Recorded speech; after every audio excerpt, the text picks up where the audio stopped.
नेपालमा चिनी मिल बन्द भएको कारण, वीरगञ्जको चिनी मिल बन्द भएको कारण कसलाई फाइदा भयो, कसले फाइदा गर्यो, कुन कुन व्यक्ति र कुन कुन व्यक्ति यसमा सामेल रहेको छ।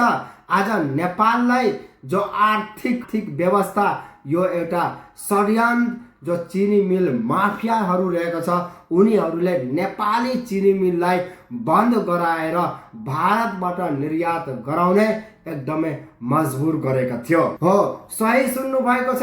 आउनुहोस्, हाम्रो नेपालको चिनी मिल कसरी बन्द भयो, कुन कारण बन्द भयो, कसले बन्द गरायो, कसले के गर्यो, कसले कति खायो, कसले कति भ्रष्टाचारी गरेको छ र कुन कुन व्यक्ति र कुन कुन पार्टीको व्यक्तिहरूले संलग्न रहेको छ।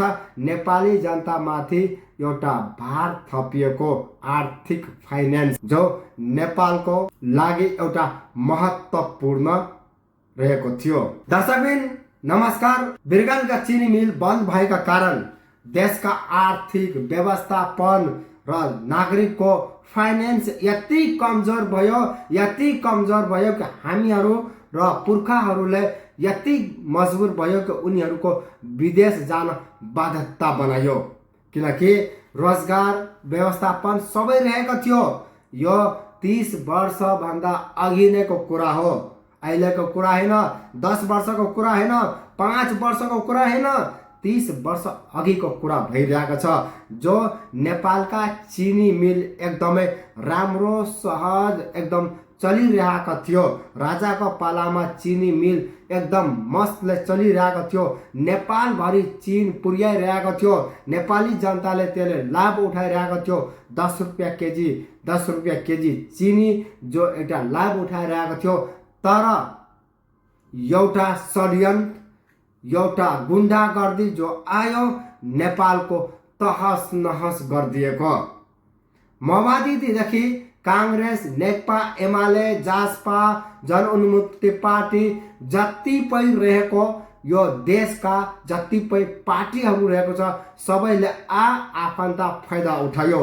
वीरगञ्जका चिनी मिल बन्द भएको कारण एकदमै समस्या, एकदम गम्भीर समस्या खडा भयो। तर यसको भित्रको रहस्य, यो भित्रमा जो व्यक्तिहरू सामेल छ, यो भित्रमा जो व्यक्तिहरू एउटा मिक्सिक भएको कारणले भारतसँग मिलेर उनीहरूले नेपालको चिनी मिल बन्द गराएर भारतबाट निर्यात गराउने, एक्सपोर्ट गराउने र नेपाल चिनी भित्र्याउने, भारतको चिनी भित्र्याउने एउटा भारतको पनि षड्यन्त्र र त्यसमा सामेल रहेको हाम्रो जनप्रतिनिधि पनि रहेको छ।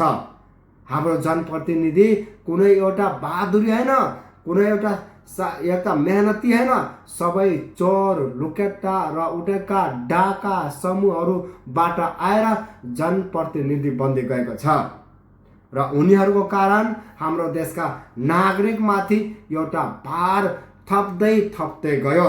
जस्तो पुराना जमानामा के हुँदै थियो कि अमीर मान्छे जो रहेको छ, गरिब मान्छेले, कुनै अमीर मान्छेले गल्ती गर्यो, त्यो गरिब व्यक्तिलाई नै बल प्रयोग गरेर, चाहे अथवा मारपिट गरेर, जुत्ता लिएर मारपिट गरेर उनलाई त्यो आरोप अथवा जो संलग्न रहेको थियो अमीर मान्छेको माथि, त्यो संलग्न वहाँ गरिब मान्छेलाई नै थप्दै थियो।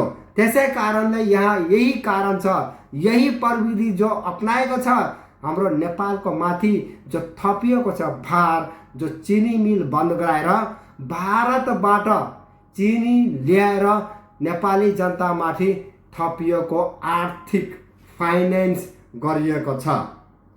यो नेताहरूको लाज लागेन साथीहरू, कति कठोर दिल नेपाली जनतामाथि आर्थिक भार थपिएको छ। तपाईहरू के भन्छ भन्नु साथीहरू।